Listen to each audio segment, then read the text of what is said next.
నమో వెంకటేశాయ. ఏడుకొండలవాడ వెంకటరమణ గోవింద గోవింద. శ్రీ శ్రీనివాస శ్రీ వెంకటేశ గోవింద గోవింద.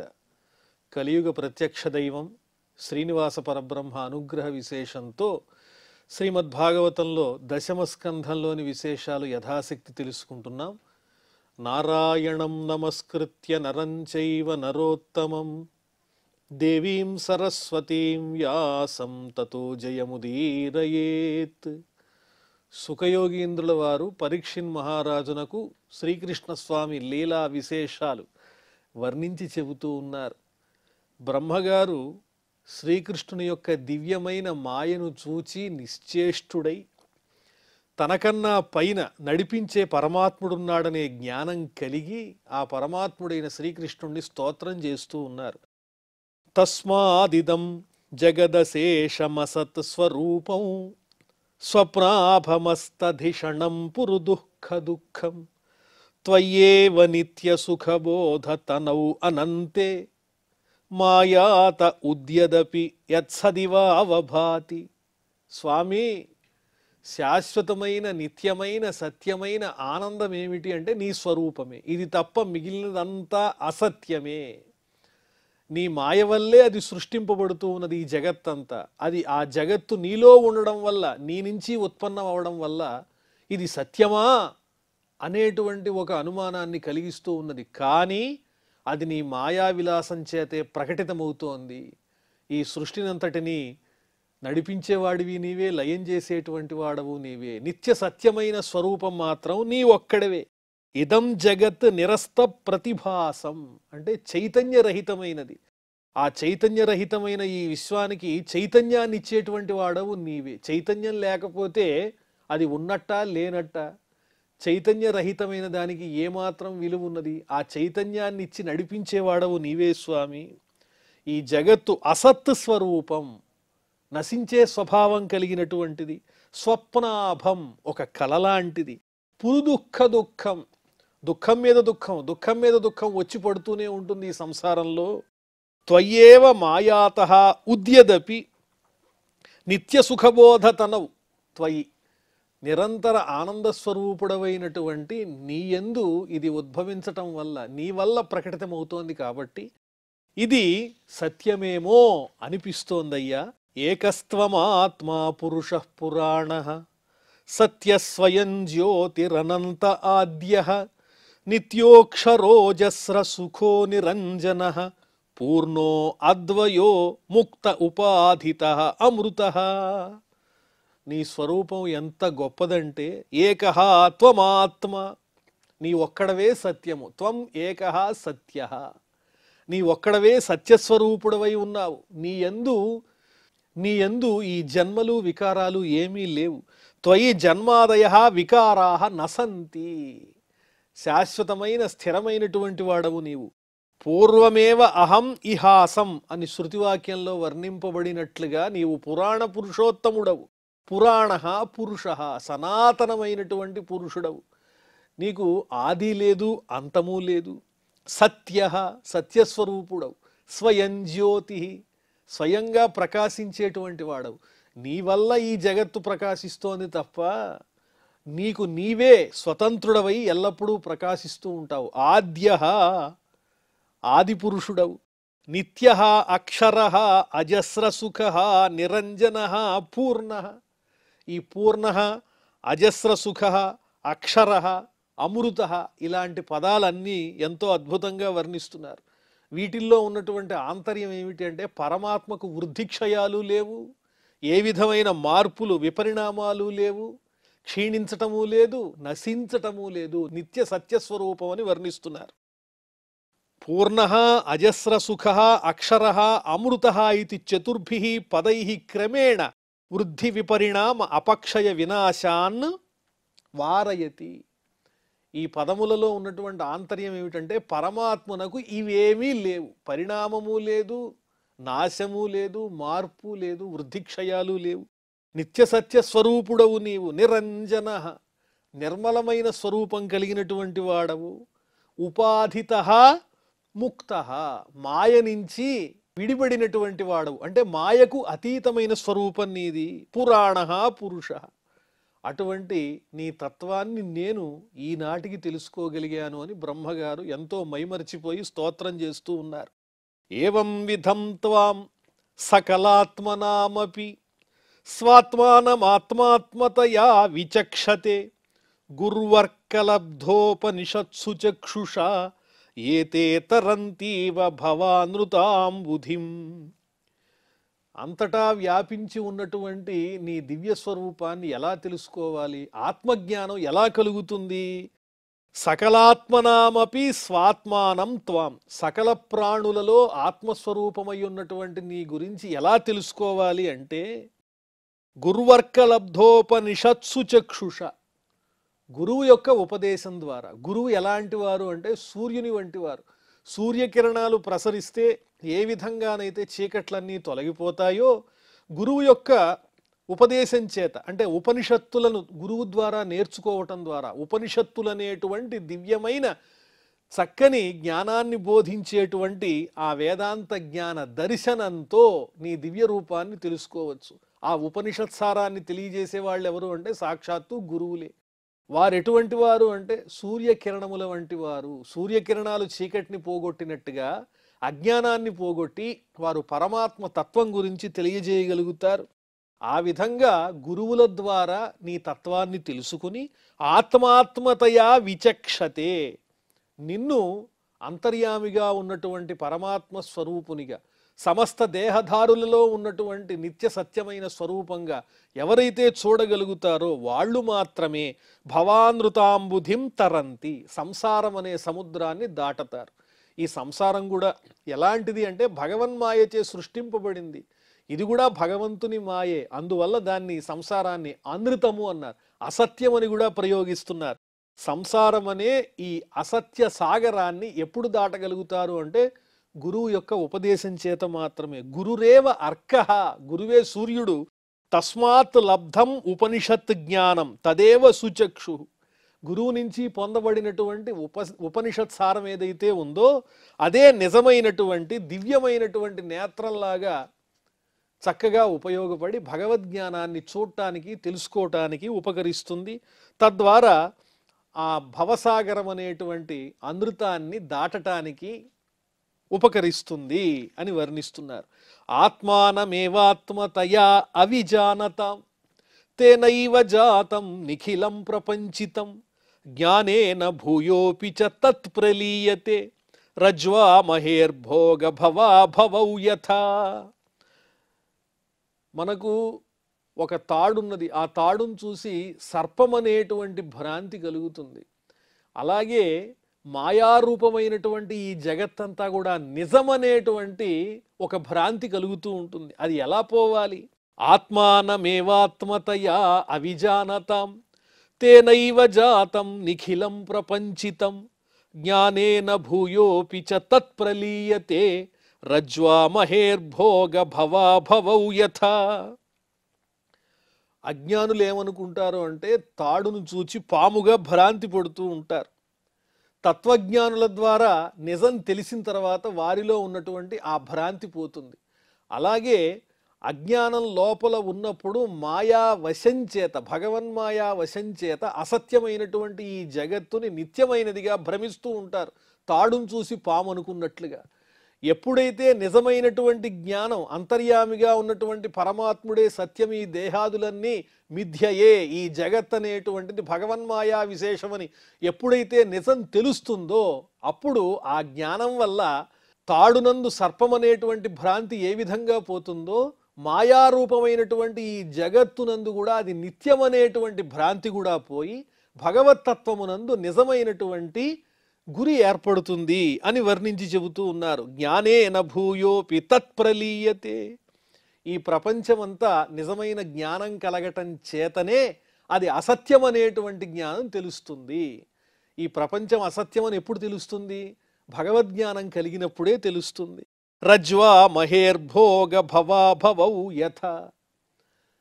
ఆ తాడు సర్పంగా మనం భ్రాంతి పట్టప్పుడు ఆ సర్పానికి ఉండేటువంటి పడగ వల్ల మనకి ప్రమాదం ఉన్నది అనేటువంటి భయంతో ఎలా అయితే భ్రమపడతామో అలాగే ఈ సంసారం అనేటువంటి అసత్యాన్ని కూడా పడగగలిగినటువంటి సర్పంలాగా భ్రాంతి పడుతూ తాడును చూచి పామనుకున్నట్లుగా భయపడుతూనే ఉంటాము అని వర్ణించి చెబుతూ ఉన్నారు.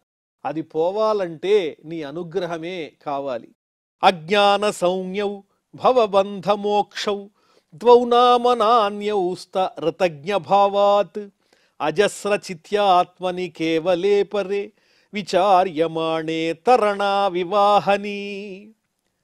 ఈ సంసార బంధం అనేది లేదా సంసారం నుంచి ముక్తి అనేది ఇలాంటివన్నీ కూడా ఆలోచించాల్సినటువంటి అవసరమే లేదు. భవబంధమోక్షౌ అజ్ఞాన సౌమ్యౌ ద్వౌ. ఈ సంసార బంధము లేదా సంసారం నుంచి మోక్షాన్ని పొందడము, వీటి గురించి ఆలోచించటం అనేది కూడా ఒక రకంగా అజ్ఞానం వల్ల కలిగేదే. అజస్రచితి కేవలే పరే ఆత్మని విచార్యమాణే సతి. నిత్య సత్యమైనటువంటి ఒక్కటిగా ఉన్నటువంటి అద్వయంగా ఉన్నటువంటి ప్రకృతికి అతీతమైన ఆత్మస్వరూపమైన ఆ పరమాత్ముని యందు ఎప్పుడైతే ఆ హృదయం అనేది మనస్సు అనేది లగ్నమవుతుందో అప్పుడు ఈ ద్వంద్వం అనేటువంటి భావన ఉండనే ఉండదు. సంసార బంధం అనేది ఉండదు, మోక్షం అనేది ఉండదు. ఇది బంధము ఇది మోక్షము అనేటువంటి ఆలోచన ఎప్పుడు వస్తుంది అంటే ఆ పరమాత్మ మీద ఏకాగ్రతతో కూడినటువంటి మనస్సు నిలవనంత వరకు మాత్రమే ఆ భావన. ఒక్కసారి ఏకాగ్రత కుదిరిన తర్వాత ఏ జన్మ ధరించినా ఏ దేహం కలిగి ఉన్నా ఆ మనస్సు మాత్రం భగవంతుని మీద రమిస్తూ ఉన్నప్పుడు ఏ కష్టం ఉన్నా అది కష్టం అనిపించదు, సుఖం ఉన్నా అది సుఖం అనిపించదు. బంధము లేదు, మోక్షము లేదు, అంతా పరమాత్మ స్వరూపంగా గోచరిస్తూ ఉంటుంది. ఎలాగా అంటే తరణౌ అహనీవ. సూర్యుని యందు రాత్రి పగలు అనేటువంటి భేదం ఏ విధంగా అయితే ఉండదో అలాగే సంసారం అనేటువంటి బంధము కానీ సంసారం నుంచి మోక్షం కానీ ఈ రెండు భావాలు ఉండవు. ఉండేది ఒకటే భావన. ఏమిటి అంటే అచింత్యమైనటువంటి ఆ పరమాత్ముని యందు ధ్యాస తప్ప. అన్యౌ నస్తః. ఆ పరమాత్ముని కంటే ఆత్మస్వరూపుని కంటే భిన్నంగా ఏదీ లేదు ఈ జగత్తులో, అంతా ఆ పరమాత్మ స్వరూపమే అన్నప్పుడు దీని నుంచి విడిపడాలి, ఇది మనకు అడ్డంకిగా ఉంది, ఇలాంటి భేదభావాలకు కూడా ఏ విధంగానూ తావు లేదు స్వామి. ఆ స్థితికి చేరుకోవాలి అని బ్రహ్మగారు కోరుకుంటున్నారు. త్వామాత్మానం పరమత్వ పరమాత్మానమేవచ ఆత్మా పునర్బహి మృగ్య అహో అజ్ఞజనత అజ్ఞత. నిజానికి లోపల అంతర్యామిగా ఆత్మస్వరూపునిగా ఉన్నటువంటి నిన్ను సామాన్యులు అజ్ఞానులు ఏమనుకుంటారంటే ఆయన పరాయివాడు అనుకుంటారు. లోపల అంతర్యామిగా ఉన్న స్వరూపాన్నేమో పరమైనదిగా భావిస్తూ ఉంటారు. నిజానికి అశాశ్వతమైన నశించిపోయే లక్షణం కలిగినటువంటి ఈ దేహాదులను ఏమనుకుంటారంటే ఇవి మావి, ఇవి శాశ్వతమైనవి అనుకుంటారు. దేన్నైతే శాశ్వతంగా గుర్తించాలో ఆ నీ స్వరూపాన్ని గుర్తించలేకపోతూ ఉన్నారు. ఏవైతే అశాశ్వతమైనవి నశించిపోయేవి మిథ్యాభూతములున్నాయో స్వప్నాలు లాంటివి వాటన్నిటినీ కూడా నిజాలు అని భ్రాంతితో కొట్టుకుపోతూ ఉన్నారు. అందువల్ల లోపలే ఉన్నటువంటి నిన్ను తెలుసుకోలేక తమలోనే ఉన్నటువంటి నీ స్వరూపాన్ని గమనించలేక పరమాత్ముడు ఎక్కడున్నాడు, అక్కడున్నాడా, ఇక్కడున్నాడా అని బాహ్యంగా అన్వేషిస్తూ ఉంటారు అజ్ఞానులు. ఇంతకన్నా ఏమైనా విచిత్రం ఉన్నదా? ఈ దేహధారుల యొక్క అజ్ఞానానికి ఇదే నిదర్శనము అని వర్ణించి చెబుతూ ఉన్నారు. అంతర్భవేనంత భవంతమేవ అతత్యజంతో మృగయంతి సంతః అసంతమప్యంత్య హిమంతరేణ సంతం గుణంతం కిము యాంతి సంతః.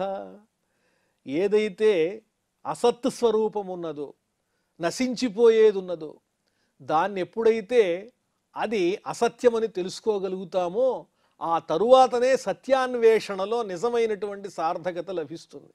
అందువల్ల జ్ఞానులైనటువంటి వాళ్ళు తమ దేహంలో ఉన్నటువంటి ఇంద్రియాల యొక్క ప్రభావం అనేటువంటిది సత్యమైనది కాదు, అన్వేషించదగింది ఏమిటి అంటే పరమాత్మ తత్వము అని ముందుగా ఏవైతే సత్యము కాని ఉన్నాయో అవి సత్యము కాదు అని తెలుసుకున్న తరువాత సత్యస్వరూపుడమైనటువంటి నీ గురించి తెలుసుకోగలుగుతున్నారు. అంతే కదా. ఒక తాడును చూచి అది సర్పమనే భ్రాంతిని పొంది అది సర్పం కాదు అనేటువంటి నిర్ధారణకి ఎవరైతే వస్తారో ఆ తరువాతనే వాళ్ళకి నిజమైనటువంటి జ్ఞానం కలుగుతుంది, సర్పం అనేటువంటి భ్రాంతి కూడా పోతుంది. లేనటువంటి పాముని లేదని తెలుసుకోకుండా ఆ భ్రాంతిని మాత్రం ఎలా విడిచిపెడతారు? కాబట్టి ఏదైతే అసత్య స్వరూపం ఉన్నదో, నశించిపోయేది ఉన్నదో, దేహాది భ్రాంతి ఉన్నదో దాన్ని విడిచిపెట్టినప్పుడే సంపూర్ణంగా ఆ పరమాత్ముని యొక్క దివ్యమైనటువంటి తత్వాన్ని అంటే నీ స్వరూపాన్ని తెలుసుకోగలుగుతారు. అనాత్మను నిషేధిస్తేనే ఆత్మజ్ఞానం అనేది కలుగుతుంది. అసత్యాన్ని గుర్తిస్తేనే సత్యం వైపు ప్రయాణించటం అనేది జరుగుతుంది. సర్పభ్రాంతి పోతే గాని తాడు అనేటువంటి జ్ఞానం కలగదు. అనాత్మజ్ఞానం తొలగిపోతే గాని ఆత్మజ్ఞానం అనేది కలగదు అని వర్ణించి చెబుతూ ఉన్నారు. అథాపితే దేవ పదాంబుజద్వయ ప్రసాదలేశానుగృహీత ఏవహి జానాతి తత్వం భగవన్మహిమ్నో నచాన్య ఏకోపి చిరం విచిన్వన్ను. కాబట్టి ఓ దేవా, పదాంబుజద్వయ ప్రసాదలేశానుగృహీత, ఎవరైతే పద్మముల వంటి నీ పాదముల యొక్క ఆశ్రయించడం ద్వారా చక్కని అనుగ్రహాన్ని లేశమైనా సంపాదించుకోగలుగుతాడో అటువంటి వాడు మాత్రమే భగవన్మహిమ్న తత్వం జానాతి, భగవంతుని యొక్క మహిమలో ఉన్న తత్వాన్ని జ్ఞానాన్ని తెలుసుకోగలుగుతాడు. చాన్య ఏకోపి చిరం విచిన్వన్, నీ పాదములను ఆశ్రయించినటువంటి వాడు ఏకాంతంగా కూర్చుని ఎంత ప్రయత్నించినప్పటికీ కూడా నిజమైనటువంటి నీ తత్వము బోధపడదు. తదస్తు మే నాథ సభూరిభాగో భవేత్రవాన్యత్ర తు వా తిరశ్చాం ఏనాహమేకోపి భవజ్జనానాం భూత్వా నిషేవే తవ పాదపల్లవం. కాబట్టి నేను నిజంగా చాలా అదృష్టవంతుణ్ణి, నీ అనుగ్రహాన్ని సంపాదించగలుగుతూ ఉన్నాను. ఈ బ్రహ్మగారి జన్మనైతే పొందాను, బ్రహ్మగా కనిపిస్తున్నాను. ఆ తర్వాత నాకు ఈ బ్రహ్మజన్మ కాకుండా పశు జన్మ వచ్చినా పర్వాలా, నేను ఏ జీవి రూపాన్ని పొందినా, ఏ దేహాన్ని పొందినా, ఎక్కడ జన్మించినా, ఎలా జన్మించినా పర్వాలేదు. కానీ ఎల్లప్పుడూ నీ భక్తులు ఎవరైతే ఉంటారో వాళ్ళల్లో ఒకడిగా ఉంటూ ఏనాహమేకోపి భవజ్జనానాం భూత్వా, నీవారైనటువంటి వారిలో ఒకడిగా ఉంటూ వారిని సేవిస్తూ తవ పాద పల్లవం నిషేవే, నీ పాదపద్మముల యందు స్మృతి పోకుండా వాటిని సేవించేటువంటి భాగ్యం ఉండాలి అని కోరుకుంటున్నాను. ఏ జన్మైనా రాని, అది కీటకమైనా కావచ్చు, జంతువైనా కావచ్చు. ఇప్పుడు నేను బ్రహ్మనై ఉన్నాను నీ అనుగ్రహం వల్ల. ఆ తరువాత నా కర్మవశం వల్ల నేను కీటకంగా పుట్టినా ఆ జన్మలో కూడా నీ భక్తులతో సాంగత్యం ఉండి నీ పాదముల యందు నా హృదయం నిలిచి ఉంటే చాలు స్వామి. అప్పుడది సుఖదుఖాలకు అతీతమై ఉంటుంది. ఇది బంధము, ఇది మోక్షము అనేటువంటి భేదం ఏమాత్రమూ కలగదు. ఎందువల్ల అంటే అచింత్య స్వరూపుడమైనటువంటి నీ పాదముల యందు తదేకంగా నా మనసు లగ్నమై ఉండటం వల్ల ఏ జన్మను ధరించినప్పటికీ కూడా అది నాకు బాధకం కాదు. ఏ దేహాన్ని ధరించినా అది నాకు అసలు ఏమాత్రము లెక్కలోకే రాదు. ఎందువల్లంటే నా హృదయం అంతా నీయందే ఉన్నది. కాబట్టి ఈ సంసార మోక్షం కానీ అలాగే బంధం కానీ ఇవేమీ లెక్కింపనవసరం లేదు అని వర్ణిస్తూ ఉన్నారు. అహో అతిధన్యా వ్రజగో రమణ్య స్థన్యామృతం పీతమతీవతే ముదా యాసాం విభో వత్సతరాత్మజాత్మన యతృప్తయేద్యాపి నచాలమధ్వరాః. ఈ గోవ్రజంలో ఉన్నటువంటి ఈ గోపికలు కానీ అదేవిధంగా ఈ గోవులు కానీ ఎంతో అదృష్టాన్ని పొందాయి. ఎందువల్లంటే నువ్వు గోపబాలకుల రూపాన్ని ధరించావు, దూడల యొక్క రూపాన్ని ధరించావు. దూడల రూపాన్ని ధరించి గోవుల దగ్గరికి వెళ్ళి చక్కగా పాలు తాగావు పొదుగు నుంచి.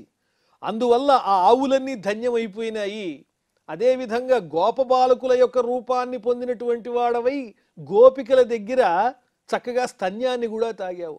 అంటే ఆ గోపికల యొక్క అదృష్టం అంతా ఇంత అని చెప్పడానికి వీల్లేదు. నీకు స్తన్యాన్ని ఇచ్చేటువంటి అదృష్టం వారికి కలిగింది. ఎలాగా అంటే నువ్వు గోపబాలకుల యొక్క రూపాన్ని ధరించటం వల్ల. అలాగే గోవులకు కూడా అదృష్టం దక్కింది. దూడల రూపంలో ఉన్నటువంటి నువ్వు ఆ గోవుల నుంచి చక్కగా పాలని స్వీకరించటం వల్ల. యాసాం విభో వత్సతరాత్మజాత్మన, ఇటువంటి తృప్తి ఆనందం అనేది నీకు వాళ్ళు కలిగించగలిగారు, నిన్ను సేవించుకోగలిగారు. ఈనాడు వాళ్ళు నీకు కలిగించినటువంటి ఆనందం అనేది ఎన్ని యజ్ఞాలు చేసినా ఆ యజ్ఞాల వల్ల కూడా నీకు లభించదేమో అన్నంతగా నిన్ను సేవించి తరించిపోతూ ఉన్నారు. దేవాది జన్మనః అపి కుత్రచిత్ త్వద్భక్తిమత్ జన్మ ఇవ శ్రేష్టం. అందువల్ల నేనేం కోరుకుంటున్నాను అంటే, ఒక దేవతగా జన్మించాలనుకోవట్ల, దేవగణంలో ఉండాలనుకోవట్ల, నీ భక్తి కలిగినటువంటి ఎక్కడో ఒక చోట ఒక కీటకంగానో, ఒక మనిషిగానో, ఒక జంతువుగానో పుట్టినా చాలు, నా జన్మ ధన్యమే అని బ్రహ్మగారు ప్రార్థన చేస్తూ ఉన్నారు. అహోభాగ్యం అహోభాగ్యం నందగోపవ్రజౌకసాం యన్మిత్రం పరమానందం పూర్ణం బ్రహ్మ సనాతనం. ఇక గోకులంలో ఉన్నటువంటి గోపాలకుల యొక్క భాగ్యం, నందుడు మొదలైన వాళ్ళ యొక్క అదృష్టం ఏమని చెప్పాలి? ఈ నందగోపుని దగ్గర ఉన్నటువంటి సమస్తమైన ఈ గోపాలకులు, గోపికలు, గోవులు వీళ్ళందరూ కూడా ఎంతో అదృష్టవంతులు. ఎందువల్లంటే పరమానందం పూర్ణం బ్రహ్మ సనాతనం. పరమానంద స్వరూపుడు, నిత్యసత్య స్వరూపుడు, పరమాత్మ స్వరూపుడు, సనాతనుడు అయినటువంటి నిన్ను వాళ్ళు మిత్రునిగా పొందారు. వాళ్ళ మిత్రుడెవరు అంటే సాక్షాత్తు పరబ్రహ్మయే. ఇది ఈ గోవ్రజంలో ఉన్న వాళ్ళకి కలిగినటువంటి అదృష్టం. ఏషాంతు భాగ్య మహిమాచ్యుత తావదాస్తాం ఏకాదశైవ హి వయం బత భూరిభాగాః ఏతదృషీక చషకైః అసకృత్ పిబామః శర్వాదయో అంఘ్రియదజమధ్వమృతాసవంతే. సరే, ఈ గోపాలకులకు, ఈ గోవ్రజంలో ఉన్న వాళ్ళకి కలిగిన అదృష్టం మాకు కూడా కలగలేదు, మేము అంగీకరిస్తున్నాం, అలా ఉండని బ్రహ్మగారు అంటున్నారు శ్రీకృష్ణుని స్తోత్రం చేస్తూ.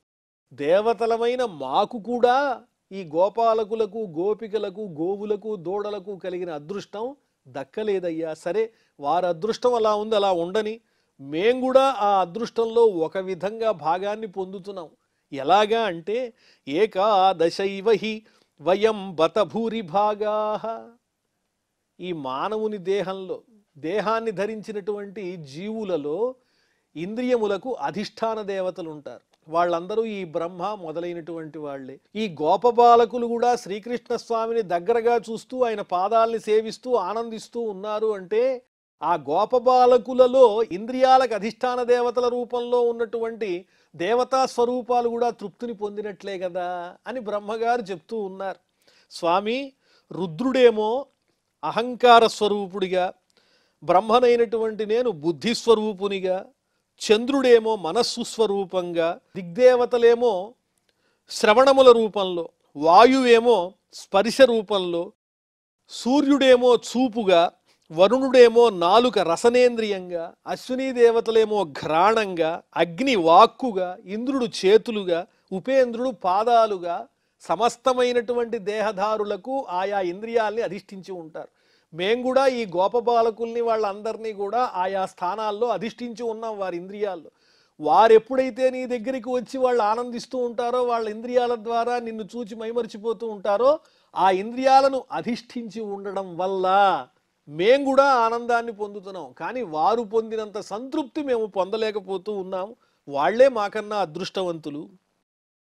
తద్భూరి భాగ్యమిహ జన్మ కిమప్యటవ్యాం యద్గోకులేపి కతమాంఘ్రి రజోభిషేకం యజ్జీవితంతు నిఖిలం భగవాన్ ముకుందః త్వద్యాపి యత్పదరజశ్రుతి మృగ్యమేవ. కాబట్టి ఈ అడవిలో ఏదైనా ఒక జీవి రూపంగా పుట్టినా చాలు, ఎక్కడో ఒక చోట ఏదో రూపంలో ఈ బృందావనంలో నేను పుట్టి ఉంటే చాలు, జీవించి ఉంటే చాలు. ఎందువల్లంటే నీ భక్తులైనటువంటి ఈ గోపాలకుల యొక్క పాద ధూళితో నేను తరించిపోతాను. అంత గొప్పవాళ్ళు ఈ గోపబాలకులు. నీ యొక్క చక్కని అనుగ్రహాన్ని సముపార్జించారంటే వాళ్ళ పాదధూళి నేను స్పృశించినా చాలు అని బ్రహ్మంతటి వారు ఆ శ్రీకృష్ణ స్వామిని స్తోత్రం చేస్తూ ఉన్నారు. మరి ఈ విశేషాలన్నీ మనం మళ్ళీ తెలుసుకుందాం. ప్రస్తుతం క్షమాప్రార్థనాదులతో ఈ కార్యక్రమాన్ని పరిసమాప్తం చేసుకుందాం. అథ క్షమాప్రార్థన. యదక్షరపదభ్రష్టం మాత్రాహీనంచ యద్భవేత్ తత్సర్వం క్షమ్యతాం దేవ నారాయణ నమోస్తుతే. శ్రియఃకాంతాయ కళ్యాణ నిధయే నిధయేర్థినాం శ్రీవేంకటనివాసాయ శ్రీనివాసాయ మంగళం.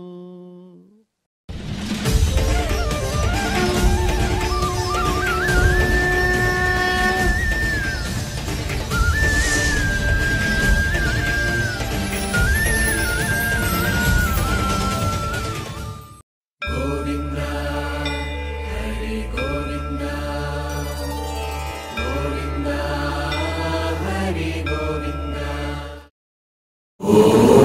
నమో